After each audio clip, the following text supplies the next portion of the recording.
Okay, lesson 5. With the last of the yamas. Aparigraha. Can you feel what that means? Graha. The Dutch word grijpen, grasp, grab is rather similar to the Sanskrit word. Aparigraha is non-desire. And if you look at it,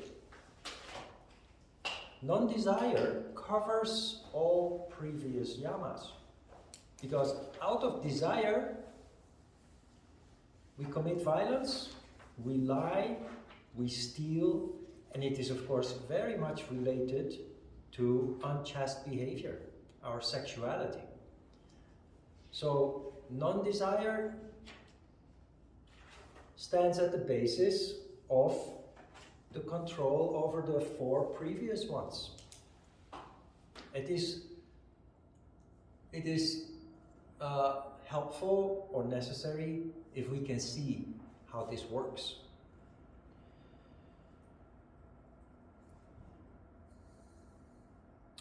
Desire leads to a contortion of energy. People who are full of desire, their energy, their vibration is not harmonious. It doesn't feel pleasant. You can see this when you go to a casino, where people are gambling, hoping to win money, and often end up losing. You can see this when you go shopping for luxury goods. Jewelry, diamonds. In the Netherlands, in Amsterdam and Antwerp are centers of diamond trade. And when I was young and spent time downtown, there were invariably those tour buses full of tourists, always stopping at the district where the diamond trade is going on, and you have those shops there with these shop windows. And these people, they stream out of the bus and they end up in front of those display windows and almost drooling. If you feel their energy, you can feel the tension there, looking at all these wonderful, precious and expensive stones, diamonds. So greed leads to the violation of the previous 4 principles, yamas. It leads to nasty behavior. It leads to us harming other people in our pursuit of our desires. However, desire is not a bad thing necessarily. It's not a bad thing per se. Because desire is also an indication that you are in need of something. Desire tells you when you're hungry. A desire tells you when you're in need of a cuddle, of love, of attention. Desire tells you that you need to do something about your situation. You need maybe to get a job so that you can pay the bills, or you need to repair the roof because it is leaking. So desire in itself is not a bad thing. It is only when desire goes unchecked and we become desirous of all kinds of superficial things, unnecessary things. When desire turns into greed, it becomes a nasty issue. So it's not that we can live without desire. Desire is like sexuality. It's a means of survival. It helps us to deal with instability, insecurity. It helps us to deal with our basic daily needs. You see, in the handout, the 3rd paragraph is actually kind of it's not really a text, but you see 3 columns there.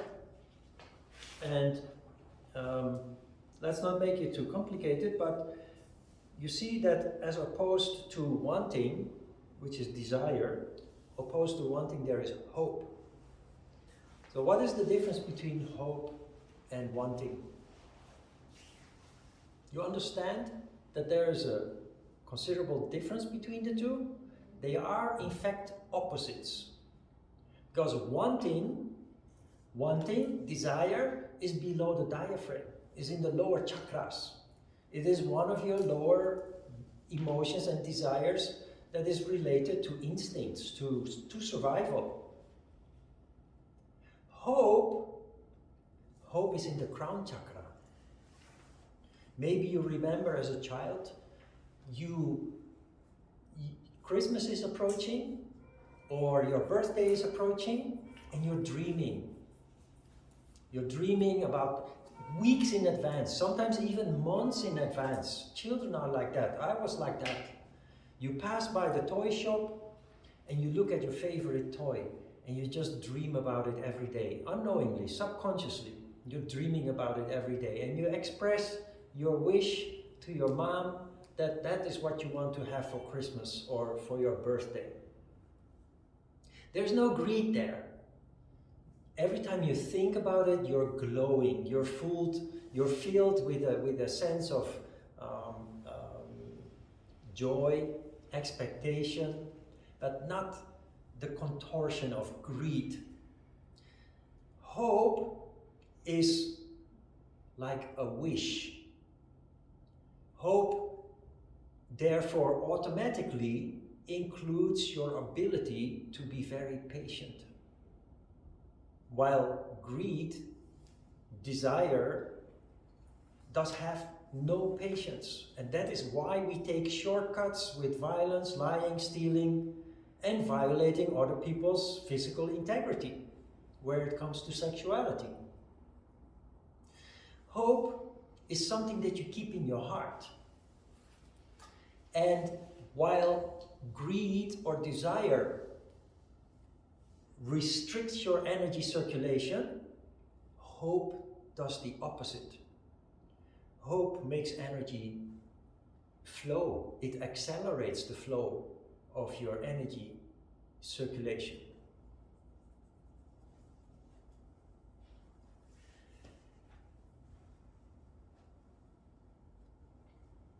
People want to be rich. We live in a very materialistic society, and many of the industrialized countries are now overflowing with cash. You can see there are so many people that are just beyond rich. You see that in Korea, you see that in Europe, you see that in America. There's a lot of poverty at the same time too, but many people are awash with cash. So young people grow up, as opposed to the older generations who have known poverty. The younger generations grow up in abundance, and they're often only child or one of two children. So they have no needs. They didn't grow up having a lack of many things, in a material way at least. And if you ask them, what do you want? People just want to be rich. And they look at other people who are rich. The one thing that they do not see is that people who have achieved levels of wealth are hardly ever in their 20s or 30s, which means they have worked very systematically and diligently towards the goal of building financial stability. The word grit comes to mind. And if you ask people who have become successful,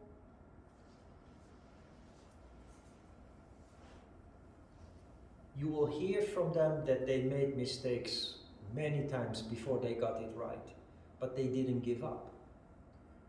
They kept the dream alive and they just kept going.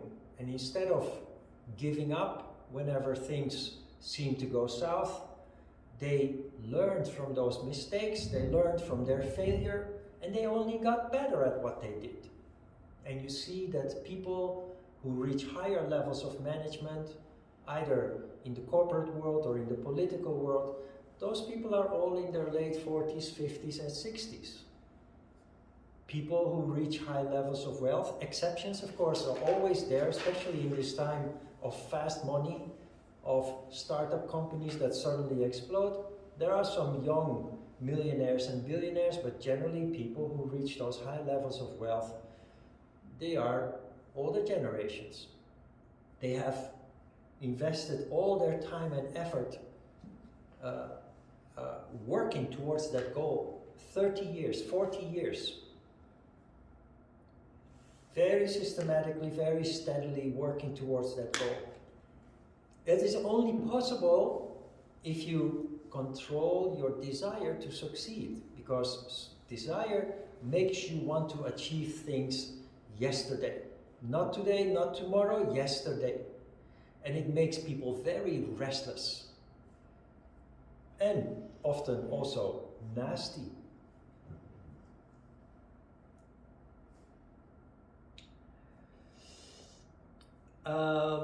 Did I mention, I think I mentioned the Kalpataru, the tree of the wish, as a secondary chakra of the heart chakra. I think I mentioned that. We will come back to that when we discuss the heart chakra, of course, but making a wish is the same as hope. It is putting out the energy there that you want something, that you want to achieve something, but without immediately starting to push. How do you approach that? If you are young, or even if you are older, and you have a wish to have your own company, to be independent, not having to work for a boss or a manager anymore, you want to have your own company.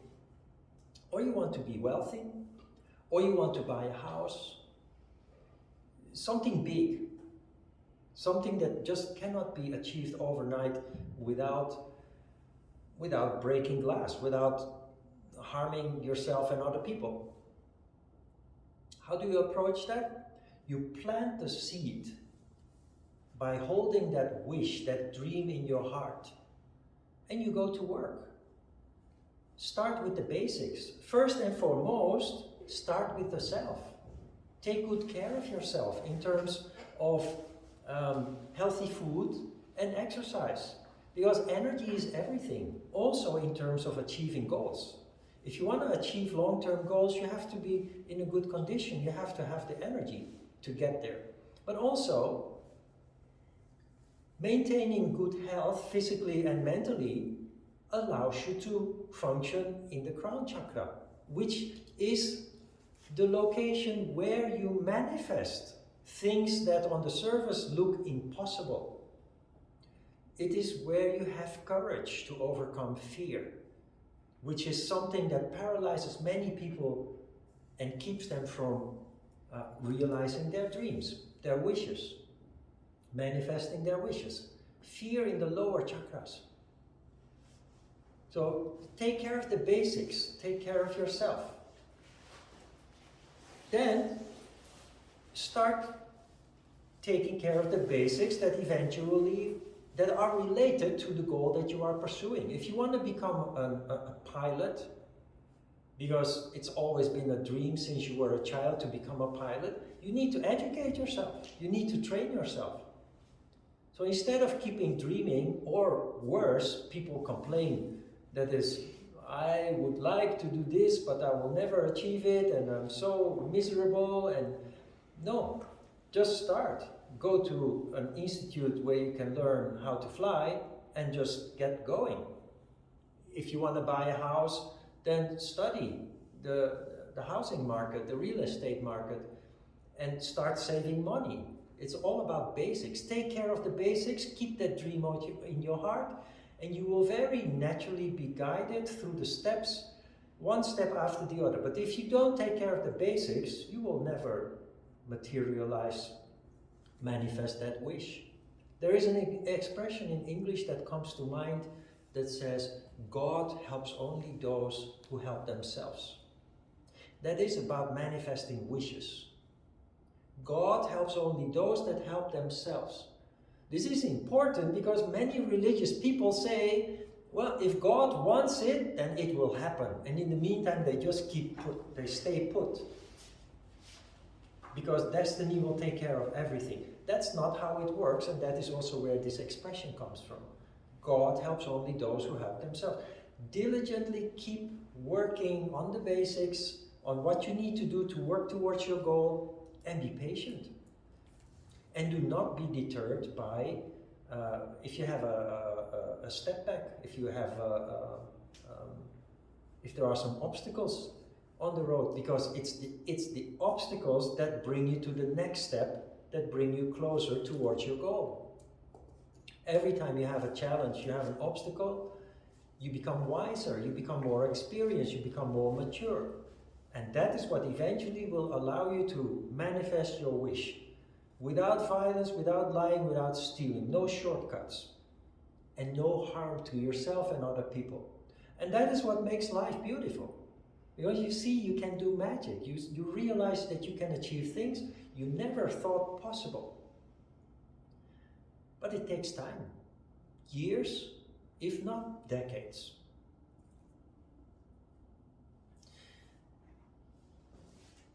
When I discovered yoga, it changed my life. The next step for me was to pursue my interest in martial arts, which became Hapkido. Hapkido is a Korean martial art. I applied to a gym in Amsterdam, and we had a Korean teacher there, a Korean master, and I went to the library. Internet didn't exist yet. You read books about Korean culture. At that time, most people had heard about Korea because of the Korean War, 50-53, but not many people even knew where on the map Korea is located. So you go to the library, you go to a Korean restaurant, eat some Korean food, and slowly you start to identify with that idea. The Korean master, with a family in Korea, he left after 2.5 years. And because I was I was very dedicated to what I was doing. It was a full-time engagement. I would arrive there at 10 o'clock in the morning and I would go home 10 o'clock in the evening, 5.5 days a week. So when he left, I felt incomplete. I felt I wasn't done yet. And already before he left, I started making plans to one day go to Korea. And instead of a plan, that was just a dream. It was something that in moments of staring at the ceiling, in my mind, I would be in Korea. And that's something almost impossible to achieve on the fly. The thing is, there were my Hapkido buddies who, within 1 year after the Hapkido teacher left, they were here in Korea. They had money from the jobs that they had. They didn't really plan in advance. About 6 of those guys, they came here. One of them stayed 4 months, ran out of money, came back to Amsterdam. One of them stayed 6 months, ran out of money, came back to Amsterdam. So only one made it to stay here for 1 year. I had already calculated everything. I thought I need to be able to stay at least 2 years to get my 3rd degree black belt so that I can come back to Amsterdam and start my own gym. I had a plan. So what do I need? I need to have enough money to stay 2 years. But I also need to learn about finances. I went back to school, night school, and I learned about business administration and general economics was my focus. Just to be able eventually to run my own business in one form or another. And I needed to finish my yoga study with Ajita, because everybody said, if you go to Korea, you can teach English. But it it didn't connect with me. The idea of teaching English didn't really feel like me. But I thought, yoga, that's international. You can do that anywhere in the world.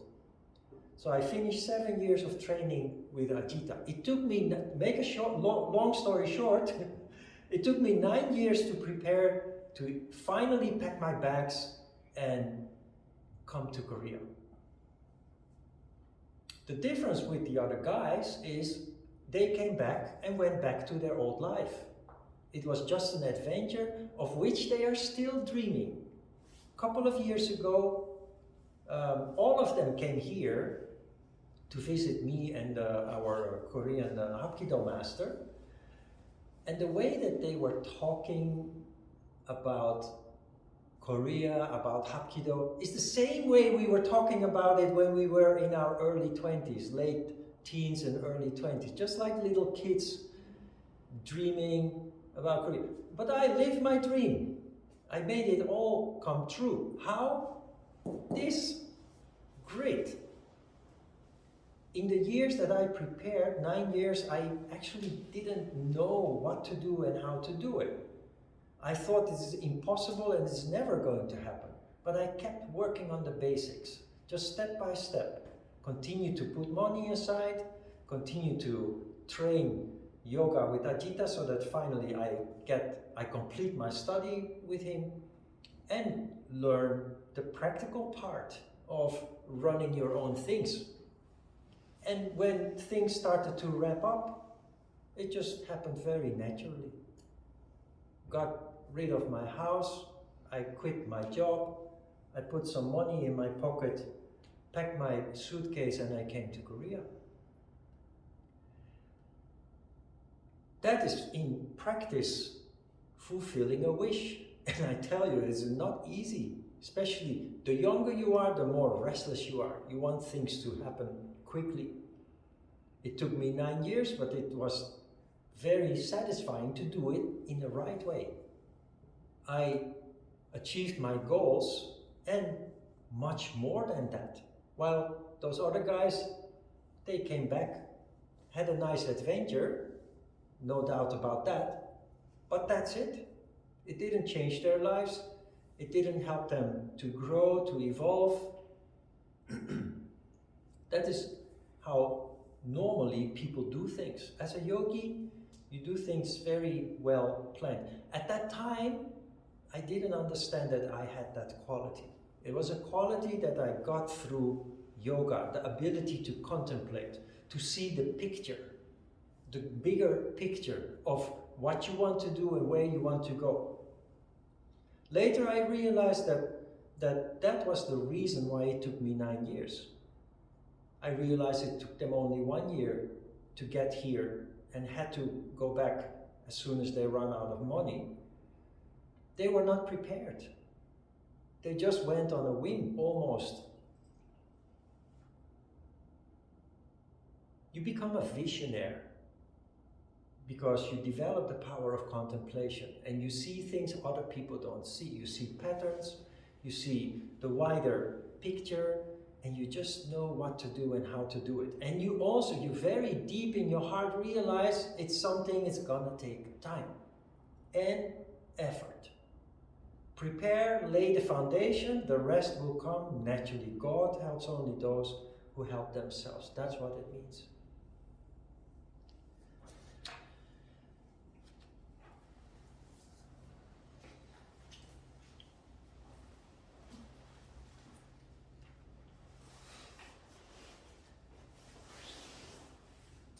Play with desire. You see that somewhere in the handout? Play with desire. We will talk about this more when we discuss addiction. But desire, we already know that it is something that helps us taking care of basic needs. But we also know that there are many, especially the materialistic societies that we are all living in or coming from, it is very easy to how do you say? to go far beyond the things to go beyond your basic needs. The marketing industry also is, of course, very involved in that, because marketing is based on the idea to trigger your greed, your desire to make you spend money, so that the people offering the service or the goods can become rich out of your desire, out of your greed. So I always tend to make jokes. I'm a boy, I like toys, especially cars. I always make jokes. I haven't done that in this class. I don't know, maybe the joke or the desire is wearing off. I always make jokes about cars, about Porsche especially. I always had that idea in my head that maybe someday I can enjoy the pleasure, the joy of driving a Porsche. I went to Porsche and I sat in a car and I thought, is this all? Is this worth 100 million won or $100,000? And I thought, I was comparing. I have a Kia Sportage. It's a very nice car, a lot cheaper than Porsche. And I just compared the glove box, the cup holders, the storage in between the seats, and I just realized Porsche may have this reputation, and probably when you drive it with this growling engine in the front, that will be a big joy. But my car is much more convenient. The storage is just, everything is twice, the storage is twice bigger, the location of the cup holders in a perfect position where you can grab it without having to take your eyes off the road. I sat in the car and I left and I thought, nice car. If I can afford it, maybe someday I might have one, but I really like my own car. Play with desire and walk away from it is so empowering. If you can look at your object of desire, also where it comes to food or drinks or smoking, we all know that that can be very difficult to detach from. But then if you start playing with it and have the strength to actually look at it, smell it maybe, and then deny it, walk away from it, it's so empowering. It feels so good the moment that you succeed. On the other hand, if you can afford it and it is not harmful, like a Porsche is not harmful. If you can afford it, why not? But the thing is, with an expensive luxury car, it's not just the car. The insurance is much more expensive. The maintenance, just to replace parts, is so much more expensive. So there's a lot of misery actually that can come with a purchase like that. In Korea also, if you have a Korean car, service is just extraordinary. You don't have to make an appointment, you're being helped immediately, and so friendly and so customer focused. But the complaint of people who own foreign cars is you have to make appointment weeks in advance. Then it is so expensive to have parts replaced after an accident or when just regular maintenance or needing new parts because of wear and tear and so on. So practically, you play with your desire, but you make the sensible choices there. For your own peace of mind and that of the ones close to you.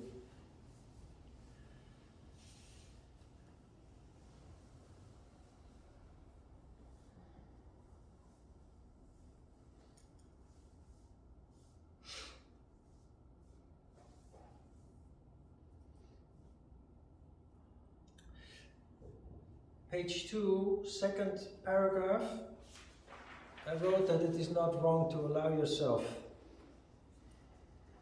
to obtain something new, something of your desire. First of all, of course, if you can afford it. The thing is, you understand why German cars are so expensive, 2-3 times as expensive as Korean cars, for example. You understand why that is?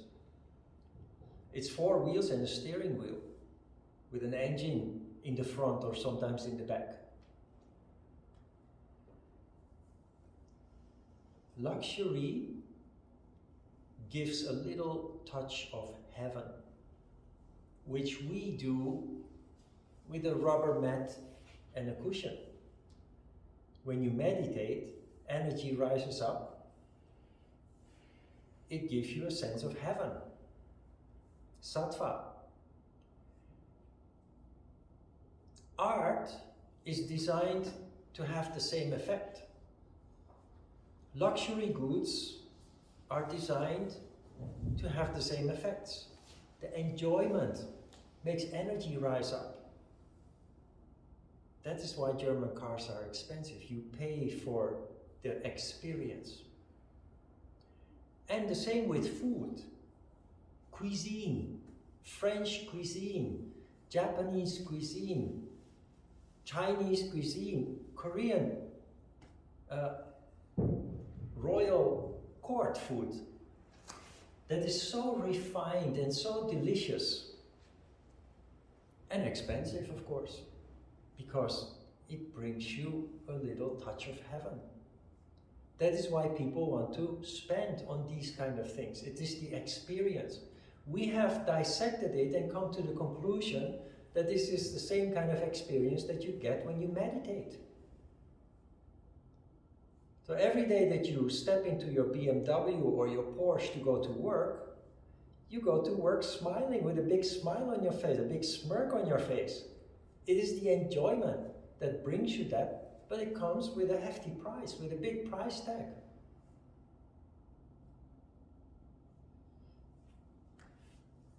If you can afford it, allow yourself, and most of all, of course, enjoy it to the fullest, because that is in the end really what it is designed for. If not, stay practical. You need a car but you don't have so much money. Take one that is reliable and that gets you from A to B safely and comfortably.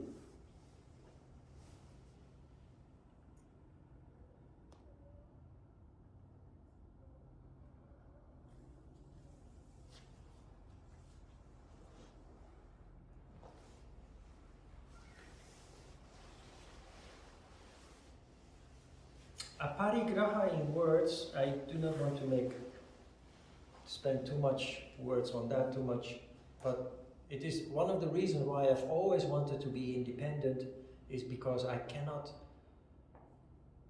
work in corporate environment, in places where people work together.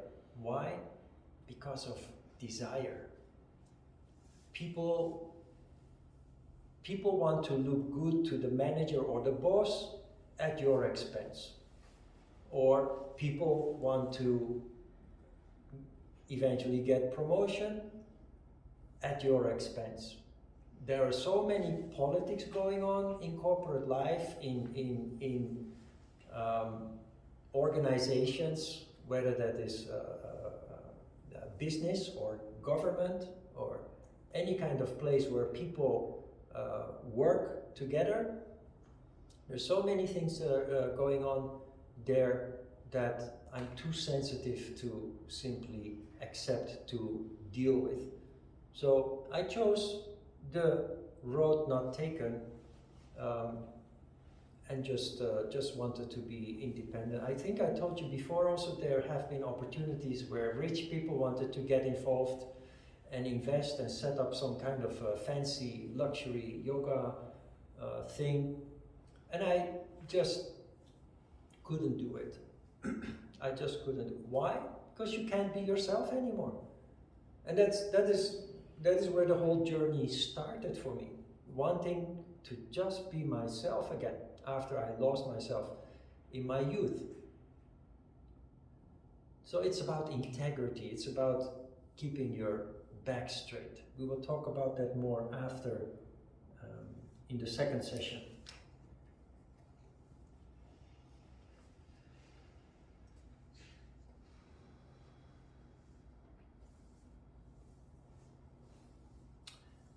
At the bottom you see a little section about dharana. It's referring to, dharana is the first step of meditation. Dharana, dhyana, samadhi are the three steps that constitute what we generally know as meditation. Dharana is the first step where you close your eyes and beyond observation you then start concentrating on the center of the head, or on nada, of course. Here you can also see why meditate. Yoga and meditation is inherently, it's one thing. Yoga is meditation, meditation is yoga. They cannot be seen separately. The importance of meditation, observation, concentration here is that you start, when you sit down and close your eyes, you become acutely aware of what you subconsciously are filled up with, what you subconsciously feel and think. When you're emotional, when you're angry, but also when you're full of desire.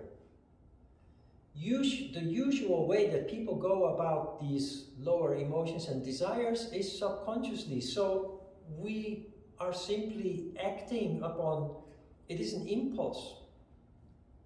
And we're often not even aware of it until the chaos occurs, until the backlash comes from the things that we do based on those lower emotions and desires. The importance of meditation here is that when you sit down, you become acutely aware of it and you rationalize it. And with that, you keep yourself from actually acting upon that initial emotion or desire. The moment that you see it, the moment that you realize it, it is like taking the sting out. It's like taking the moment. You basically break the moment, and you are being allowed. You create a condition in which you see what is going on, and more importantly, why it is going on. What triggered it in you, and based on that, you can then canalize your energy towards something constructive that does not lead to the violation of the previous 4 yamas.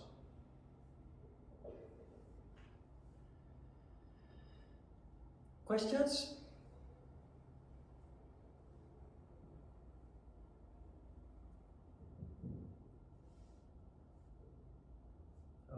Okay. Let's have a short break.